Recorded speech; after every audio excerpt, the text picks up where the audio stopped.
Hey, what's up guys, it's Apollo Uchiha here, back with another part of What If Naruto A Mother's Love. If you haven't, please leave a like and subscribe to my channel if you like the content of this channel, and without further ado, let's continue our story. Itachi was standing on a tree, limb about 20 feet away. He was wearing his Anbu armor but no mask. He did not have a weapon out and was just looking down. Naruto casually put his hands on his sword and didn't draw it. So why is an Anbu captain here in the middle of an academy training exercise? I'm here because of you, Naruto. Yes, I kind of guessed that. So, are you going to attack me or what? Itachi's eyes flickered to a spot behind Naruto. Move. Itachi was gone from the limb instantly. Naruto yanked out his sword and leapt to the right, ready for an attack from any direction. As he did so, he sensed movements and chakra coming from behind him. Naruto glanced back to see a ninja he didn't recognize burst out of the forest. Moreover, he looked Itachi appeared right behind him and drove a kunai into the base of his skull. The new arrived let out a gurgle and pitched forward dead. Itachi came to a halt and stood there, looking tranquil. Naruto landed and turned to face him with a sword ready. Whoa! You took that ninja out like it was nothing. What's going on here? Whose side are you on? Itachi looked at him. There is one more, and disappeared. Almost immediately, another ninja burst out of the forest, like the first one. Naruto didn't recognize him, and he wore no hitate. Grella! The ninja screamed out. You bastard! He began tossing shuriken, and Naruto was forced to move fast to avoid them. He leapt behind a large tree to gain some temporary cover. This guy is definitely Jonin, so I'm not fooling around with him. Shadow Clone Technique. 20 Naruto appeared in a large puff of smoke. As a group, they rushed out to surround their opponent and come out from all sides. The enemy ninja used a jutsu of his own, rock garden technique. All around him, jagged slabs of rock shot up out of the ground. The clones were all stuck and immediately poofed out of existence. The original was also stuck and wound up being knocked to the ground. The ninja quickly ran through some more handstands. Dome barrier technique. Before Naruto could even get back to his feet, the earth around him leapt out and to completely surround and trap him. You're finished now. Yuzuki called out, I can drain your chakra while you're trapped in there. Once I suck you dry, I'll finish you off. Don't bother trying to break out of it. Without warning, half of the earth-made dome exploded. Naruto stood there with a sword and his right hand and his left hand glowing with chakra. He grinned a bit and looked at his left hand. Thank God, Mother. So much more useful than stupid medical ninjutsus. I don't know who you are. I don't really care, but let me show you my power. He rushed forward, eager to end it. He really is the Yellow Flesh Sons. Living Colossal Technique. His body transformed from flesh into solid rock. Naruto launched his attack just as the technique took effect. He aimed his sword strike in the middle of his chest. The strike hit perfectly, and as Naruto dropped the sword home, the blade snapped in half. To his credit, Naruto was able to improvise immediately. He dropped his broken sword, curled his left hand into a fist, and swung that. With his chakra enhanced that blow, he could have certainly destroyed his enemy's rock body as easily as he could the rock dome. But unfortunately for him, and fortunately for Yuzuki, his jutsu did not show his reaction time. He was just able to catch Naruto's fist in his own hand before it could reach him. Yuzuki held Naruto's fist firmly trapped in his rock hard grip. He looked at the 8-year-old who had killed his best friend and partner. You are the Yellow Flesh Son, aren't you? Yes, I am. Even with this situation, he was in Naruto, answered proudly.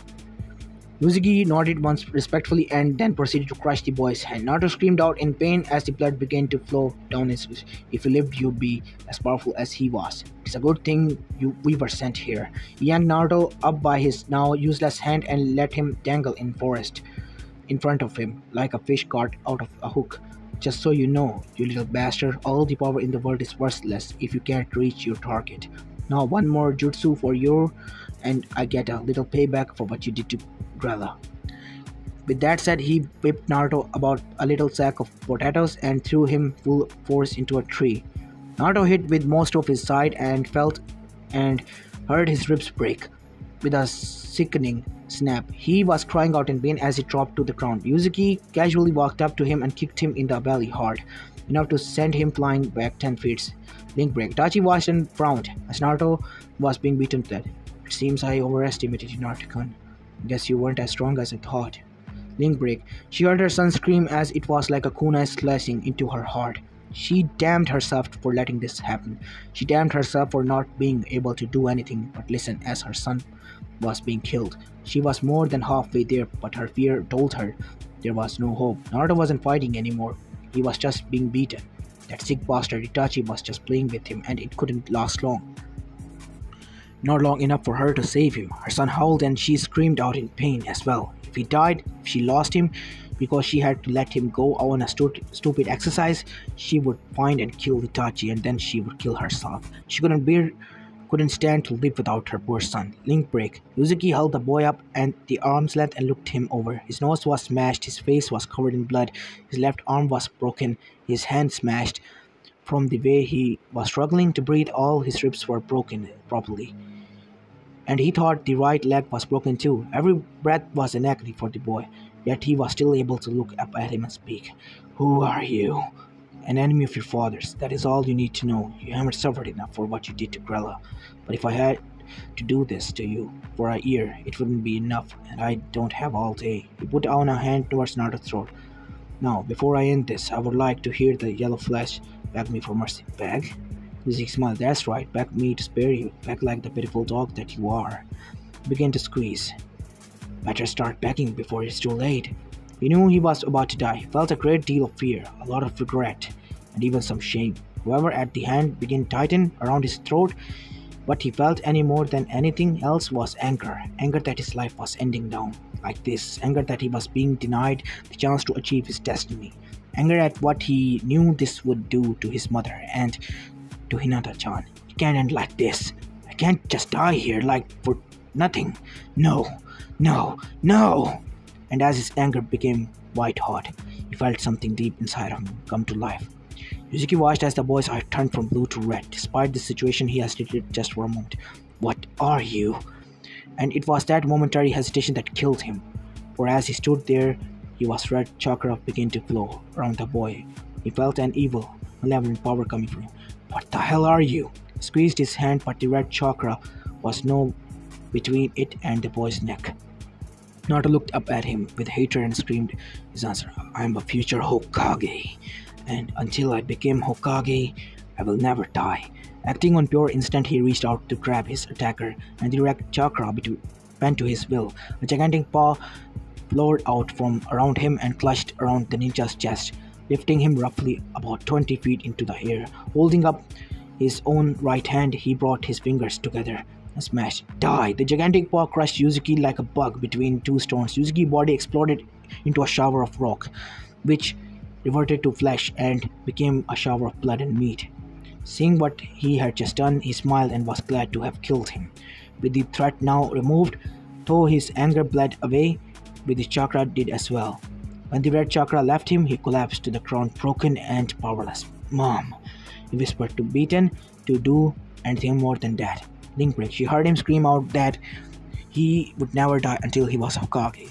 Heard him command that Itachi die, and then silence. Nothing at all.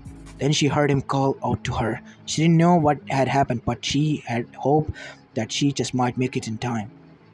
She was less than a mile away, less than 1 minute from Naruto. Hold on, Naruto-kun. Just a little bit longer. Though he couldn't hear her, she prayed. He knew she was close. Link break. Naruto watched as Itachi approached him and wondered if he was still going to die today. He couldn't move. You going to finish the job? To his immense relief, Itachi shook his head. No, Naruto-kun. You truly are extraordinary. And to deny you the chance to develop your full power would be a tragic shame. I want to see how you will become powerful. Glad to hear it. As Naruto watched, his mother suddenly appeared behind Itachi. Her katana was out and already swinging from the neck. Mom, no! Die! Kushina screamed. He didn't seem to move. One instant he was facing Naruto and talking to him.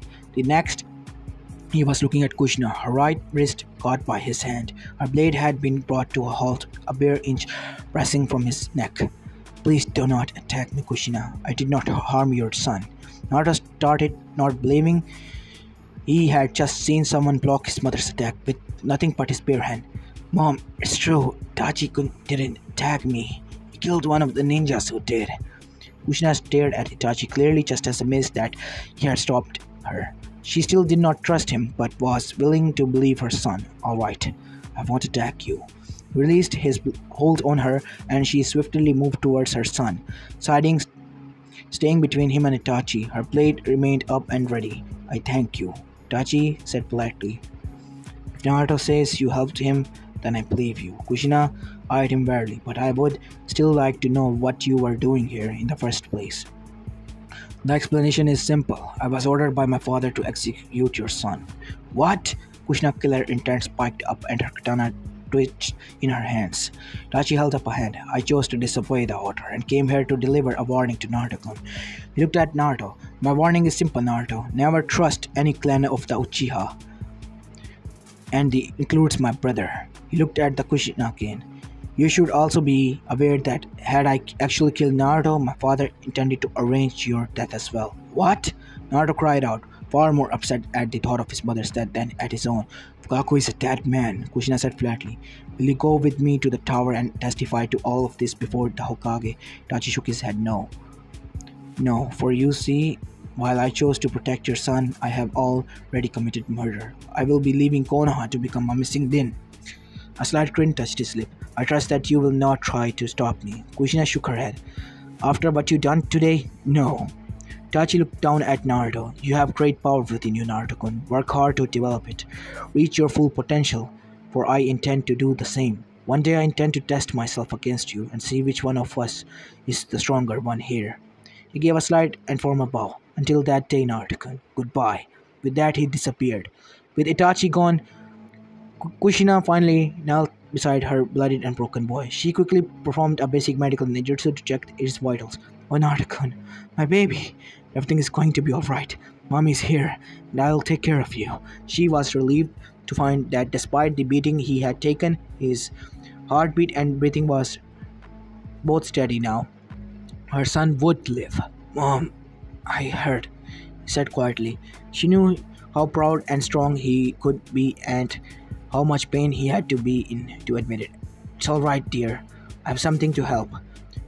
She quickly opened one of her pouches on her belt and went through it. She finally found what she was looking for. She removed the needle cap and squirted out just a little bit of the serum and with drug.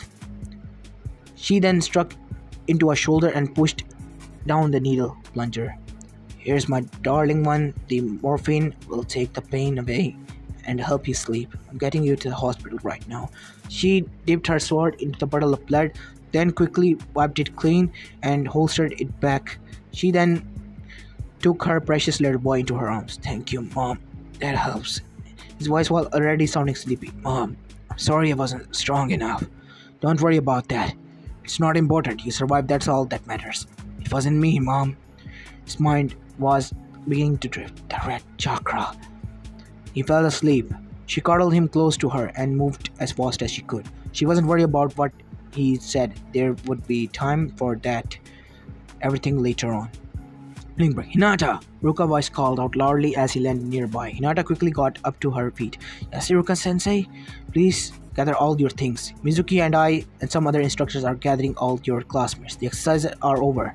But why, Ruka-sensei? Her teacher looked at her with a deep unhappiness. I am afraid one of the students was attacked. We had a perimeter set up around the forest, but it looks like as though a pair of foreign ninjas were able to penetrate it. A terrible thought made her stomach turn to ice. Ruka-sensei, it wasn't Naruto-kun, was it? He looked at her and slightly nodded. I'm afraid it was. Hinata felt her entire world disappear. Ruka caught her as she fainted. Link break. Hello, father. A calm voice spoke from the shadows. Fugaku stared at his son as he stepped out into the light. Itachi, what happened? I heard reports that Naruto was attacked but survived. He is in the hospital under armed protection. How did you fail? I did not fail. Naruto was attacked by a pair of foreign ninjas. I did not attack him. You watched as a pair of foreign ninjas attacked him, and you did nothing? Actually, father, I killed one of the foreign ninjas. Fugaku looked at him with thought he were insane. You helped him? Itachi nodded calmly. That is correct. Why? Why would you do such a thing? Fugaku demanded. Because Naruto is a powerful being. He has a power inside of him that I want to see grow and develop. I want to see him become a truly powerful ninja so that I may one day test myself against him and learn what I may truly be capable of, aside from the Sharingan. And saying that, he took out his sword from his back and drove it into his father's chest. Fugaku gasped and choked out blood. You are too determined to kill Naruto, so I'm afraid I cannot let you live alive. Itachi stood there and watched the light leave his father's eyes and felt nothing. A moment later, his mother entered the study and began screaming. Itachi appeared behind her and silenced her with a punch into the back of her skull. She fell to the floor unconscious, but very much alive. He then calmly walked out of his house. As he walked into the night, a few people recognized him. He politely returned their greetings. He had considered killing them all as a service to this village. In his opinion, the entire clan had degenerated to the point of being a disease that would only sicken Konoha. He had thought of performing the service of curing Konoha of this disease prior to leaving. However, he had reconsidered. If so many of the villagers and shinobi wanted to harm Naruto, then the entire village was already diseased, and perhaps terminally so. Besides, with the Uchiha clan intact, Naruto would have a powerful enemy always right outside his door. That would give him excellent motivation. Thinking of motivation, Itachi smiled. Link break, Sasuke. Nissan! Sasuke hurried up to his big brother. Did you hear Naruto got attacked by a couple of ninjas and he's in the hospital right now? Itachi looked at him consideringly. Do you hope he survives? Sasuke looked at the shock of the question. Of course I do. Even if I don't like him, I don't want him to die. Come with me, Sasuke. There are things I must tell you. In short order, the two of them were in Dark Alley, not far from the Uchiha compound. I am leaving the village tonight, little brother. And tonight I will become a missing nin and the disgrace to the Uchiha clan. He said it calmly and he said everything. What? Sasuke looked at his revered big brother. Why would you do that? Because 3 days ago I murdered Shisui, and less than an hour ago I murdered our father. He answered calmly. As seeing Sasuke was about to start screaming, he planted a hand over his mouth. I have no intention of harming you, my little brother. However, you should begin to scream. I will. Do you understand? Sasuke nodded and Itachi reasoned. Why? Why did you kill father? To protect Naruto. What? Father ordered me to assassinate him. I refused the order and helped him to survive this attack. Not that he needed much help. He is already very powerful and will grow more.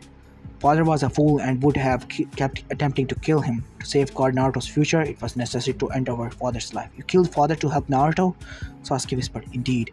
But that is not all. Let me show you something. He shut his eyes and activated his Sharingan, the Mangekyo. Sasuke was drawn into a colorless world. He recognized it as the Uchiha command. What is this? Sasuke asked in fear and confusion. Watch. His brother spoke. As Sasuke watched, he saw a familiar figure walking to the Uchiha compound. Why would Naruto come here? And Sasuke watched Naruto change. It was like watching a snake shed its skin. He began to shake and be covered by visible chakra, and then he began to grow and change shape. Short order, Naruto had become a gigantic 90 fox. What is this? He watched as his friends and family all began to flee, and as the fox began to level the Uchiha compound. Brother, stop this! Watch closely. His brother intoned. Mother! Sasuke howled as his mother was snatched up into the fox's jaws and devoured. He stood there, watched as his home was flattered, and all the people he loved were slaughtered by the beast. He was on the knees begging to stop. Itachi could have forced Sasuke to leave it for 72 hours, but Itachi's goal in his mind was to provide his foolish little brother a motivation, not shatter his mind. He ended the effect and they were again in the alleyway. Sasuke crumped to the ground weeping. For him, it had seemed utterly real. Naruto possesses the QB inside him. That is why he is hated by so many. That is also why he is so powerful. That is why the power I want to help him grow. You want that? Sasuke said in horror.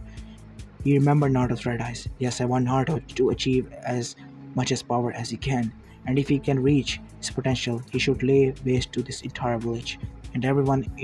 That would be a small loss. Have you no doubt, Sasuke, that what you saw will come to pass one day? If you really believe that, then why? Why would you help him and kill our father just to help him? I need a powerful opponent to test my abilities against. Naruto is the only one in this entire village who I think might one day have the power to do that. Itachi managed to form a tiny smile. And do you know why, Sasuke? Because he knows how to hate. I saw him kill his opponent and felt his anger and his hatred. It was a wonder to behold. To gain a real power, you must have a deep and powerful hatred to drive yourself. Good, because I hate you and I hate Naruto. Itachi did finally see hate in his brother's eyes. I'm going to kill you both. Itachi nodded. Remember that you must kill Naruto first. If you are not strong enough to defeat him, you will not have any chance to defeat me. And in order to gain the strength, you will need to gain the same power I possess. You too can gain the power of the Mangekyo Sharingan, but this is cost a secret. You must kill your closest friend. It is the grief of such a loss that you will be allowed to activate the stage of the Sharingan. But of course, before that day come, you must activate your Sharingan. Now remember, little brother, you must learn to hate and pursue power at all cost. Only in that way you can even more to defeat me or Naruto. With that, he hit his brother and knocked him out. Perfect. Naruto will never trust the Uchihas. Sasuke will hate Naruto and try to destroy him. They will be enemies, and there is no possibility of either one ever trusting the other. Their hatred and rivalry will help each other gain greater powers. Whichever one kills the other should make an excellent test of my abilities. I would put my money on Naruto, but at last, I have given you your chance, Sasuke. I have given you your motivation and a set of goal. I have given you your chance to become a great ninja. After all, what is an older brother for? Link break. Naruto opened his eyes. He was lying in a grass field with many sweet-smelling flowers. He didn't feel any pain. He got to his feet and looked around. A little way in front of him was an old ruined fortress. It had been made of black stone and seemed to mostly fallen into itself. Being curious, he decided to explore. As he neared it to the front gate, it was blocked by a huge iron gate, a lot like the one in front of his home. In the middle of the gate, he saw a single seal approaching the gate. Slowly, he tried to peer inside, but even though it was day out, the inside of the fortress was utterly dark. "Hello," he called out. "Is there anyone there?" And he heard it, a low, dry laughter that scared him and made his spine tingle. He was already backing away when the two large red eyes opened. He froze. He was terrified, but he couldn't move himself. He wondered if this was what a rabbit felt when the wolf eyes fell upon him. And then the teeth, two rows of long, sharp teeth, seemed to grin down hungrily. "Finally, you have come. Kneel before me and show me proper respect." A voice cried out. "Who are you?" he whispered. Laughter thick with malice made its way. "I am the great and powerful QB itself." As this is where I'm going to be leaving this part of, guys. I hope you like this one, and if you do, please leave a like and subscribe to my channel. And yeah, this is Apollo Uchiha, and I'm signing out. Peace.